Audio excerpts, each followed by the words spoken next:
नमस्कार दोस्तों, स्वागत है आज हमारे अपने YouTube चैनल फ्यूचर मेकिंग में। जी हाँ दोस्तों, हिंदी का आज हमारा चौथा लेक्चर है। देखते हैं कल जो था क्या डिस्कस की थी हमने। कल हमने उत्पत्ति के आधार पर शब्दों के प्रकार को पढ़ लिया था। अच्छी तरीके से पढ़े थे, आपके कमेंट भी देखे थे, सही अच्छे आए थे कमेंट। तो क्या हो गया, उत्पत्ति के आधार पर रचना शब्दों के प्रकार को पढ़ लिया था। आज क्या पढ़ना था, उसी का शब्द का जो दूसरा रूप है रचना या व्युत्पत्ति के आधार पर शब्दों का प्रयोग। जो शब्दों के प्रयोग हम क्या करेंगे, रचना या व्युत्पत्ति के आधार पर शब्दों के प्रयोगों को पढ़ना है। उत्पत्ति के आधार पर कितने थे हमारे, 5 शब्द थे। कौन कौन से थे, उत्पत्ति के आधार पर ध्यान रखना, उत्पत्ति के आधार पर 5 थे। कौन कौन से, तत्सम, तद्भव, देशज, विदेशज और एक संकर। ठीक, वो चारों 5 जो शब्द थे उसका नाम क्या है, उत्पत्ति के आधार पर उसको एक्सप्लेन कर दिया था। आज हमारा लेक्चर है रचना या व्युत्पत्ति के आधार पर शब्दों के प्रयोग। इसमें ध्यान रखना, रचना या व्युत्पत्ति के आधार पर शब्दों के प्रयोग कितने होते हैं, 3 प्रकार के होते हैं। कौन कौन से होते हैं, पहला हमारा दिया गया है रूढ़ शब्द। पहला कौन सा है, रूढ़ शब्द। दूसरा है यौगिक शब्द। तीसरा क्या है, योग रूढ़ शब्द। ये 3 ही प्रकार के होते हैं। ये 3 प्रकार के होते हैं किसके आधार पर, रचना या व्युत्पत्ति के आधार पर शब्दों के प्रकार कितने होते हैं, 3। एक बार फिर देखते हैं कौन से, रूढ़ शब्द, यौगिक शब्द, योग रूढ़ शब्द। अब एक एक करके इसको डिफाइन करते हैं, एक एक करके इसको हम क्लियर करते हैं।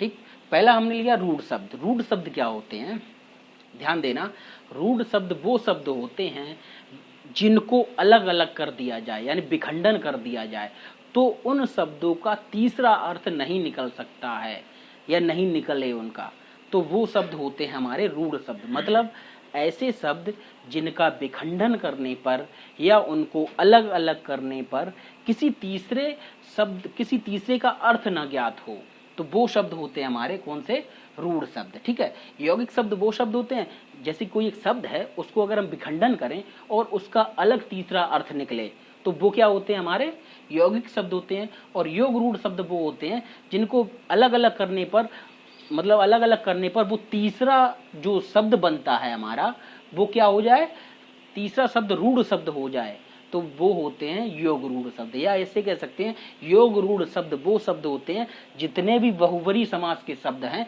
वो सारे के सारे योग रूढ़ शब्द में आते हैं।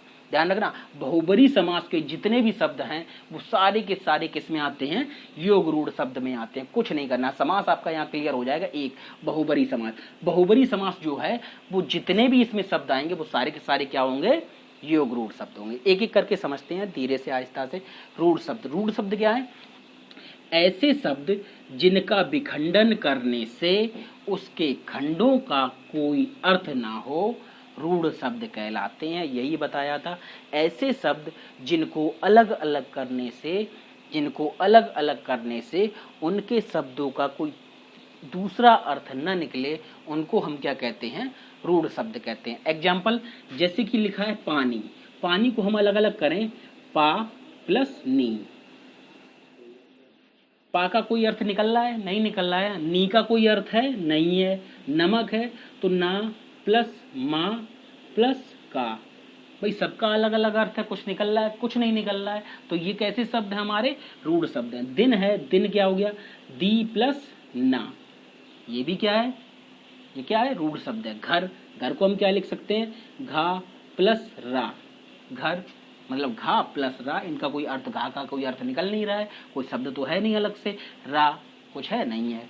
चावल लिखा हुआ है तो चा प्लस वा प्लस ला, कुछ अर्थ निकल रहा है, इसका भी नहीं निकल रहा है। घोड़ा को हम क्या कह सकते हैं, घो प्लस ला, और इसके बाद दूध, दूध को भी क्या कह सकते हैं हम, दू प्लस धा, इन सभी का देखिए, इन सबको जब हमने अलग अलग किया है तो किसी के कोई तीसरा अर्थ नहीं निकला है, तो इन शब्दों को हम क्या कहते हैं, रूढ़ शब्द कहते हैं।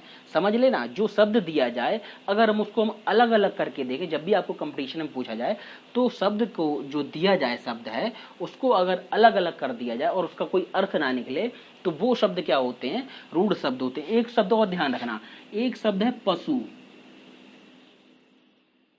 पशु, ये क्या होता, पा प्लस शु, इसलिए इसको हमने कराया पशु क्योंकि ये रेलवे में क्वेश्चन आया था 2003 में।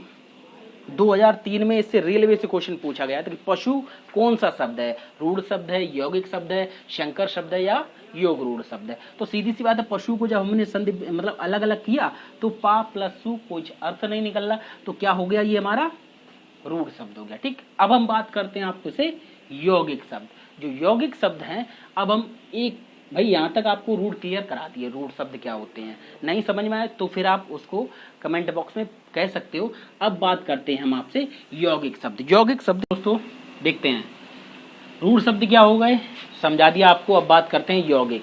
यौगिक शब्द क्या है यौगिक शब्द बता दिए, ऐसे शब्द जिनका विखंडन करने से या जिनको अलग अलग करने से उन शब्दों का कोई ना कोई अर्थ निकले, ऐसे शब्द क्या कहलाते हैं, हमारे यौगिक शब्द कहलाते हैं। ध्यान देना, ऐसे शब्द जिनका विखंडन करने से, जिनका विखंडन करने से उन शब्दों का कोई ना कोई अर्थ निकले वो शब्द क्या कहलाते हैं, यौगिक शब्द कहलाते हैं।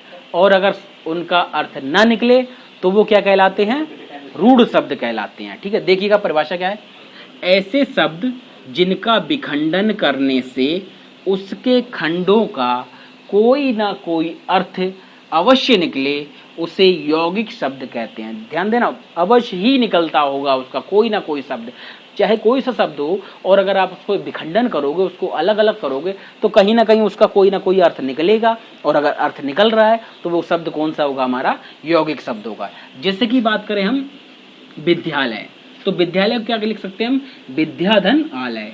ठीक, विद्या ज्ञान, आलय घर, मतलब जहाँ ज्ञान का घर हो, विद्यालय। ठीक, अत्यधिक, ध्यान देना, अत्यधिक भी हमारा क्या है, यौगिक शब्द है। अत्य मतलब अति प्लस अधिक, अति प्लस अधिक, अत्यधिक। गौशाला, गौ प्लस शाला, गौ गायों, गायों का, और शाला मतलब गायों का घर। ठीक, राष्ट्रभक्ति मतलब राष्ट्र, भाई राष्ट्र क्या है, हमारा देश है, भक्ति क्या है, हम उसकी आराधना जो करते हैं राष्ट्र के प्रति भक्ति का भाव, तो हमारा राष्ट्रभक्ति भी क्या है, एक हमारा यौगिक शब्द है।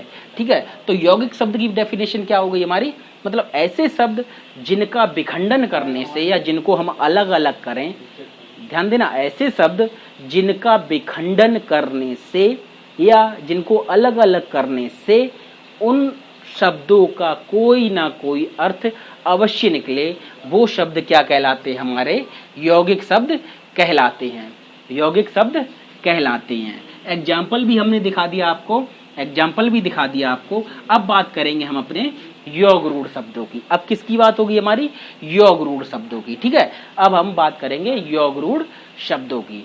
ठीक है, ओके, देखते हैं योग रूढ़ शब्द क्या, आगे देखते हैं हमारा क्या है।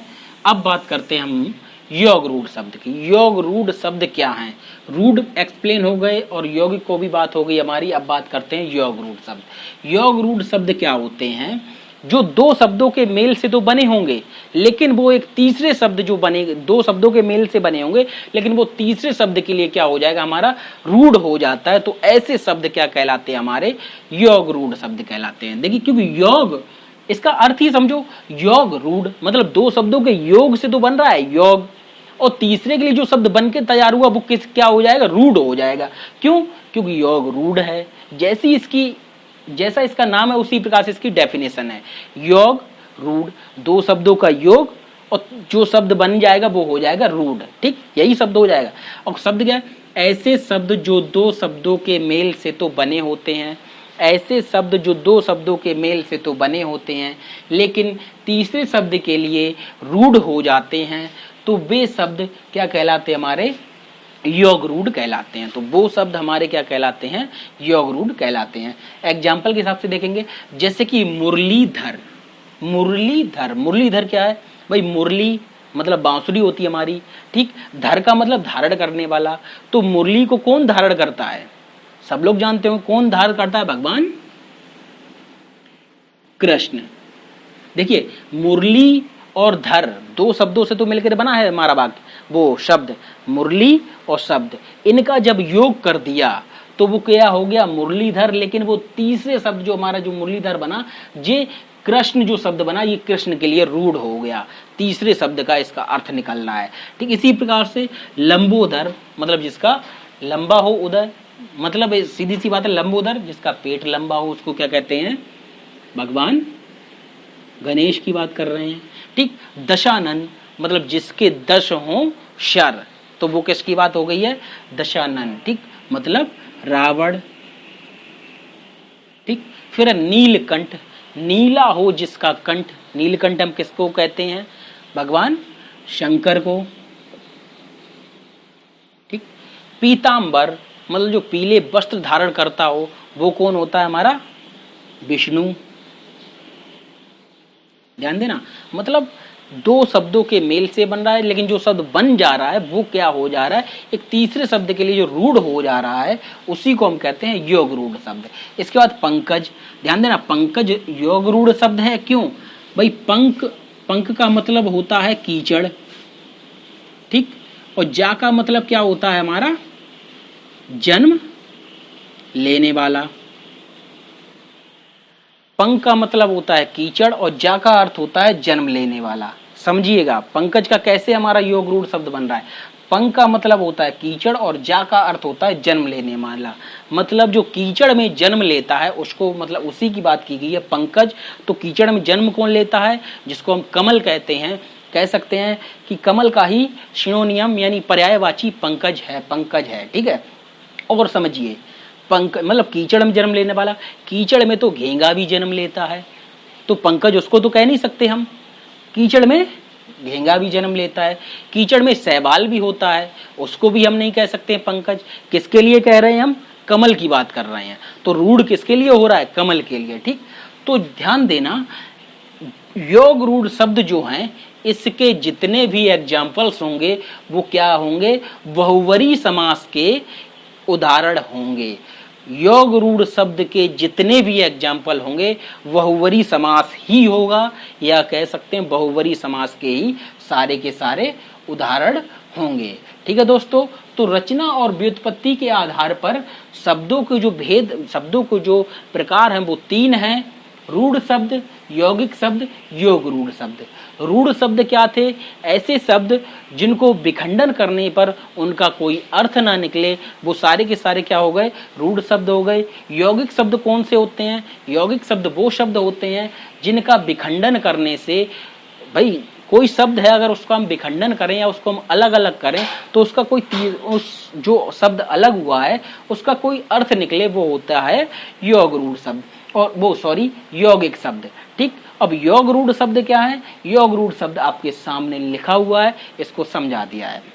अगर यहाँ तक किसी को कोई प्रॉब्लम हो तो कमेंट बॉक्स में करके उसको अवश्य नोट कराएं। ध्यान देना दोस्तों, रचना या व्युत्पत्ति के उत्पत्ति के आधार पर क्या होते थे?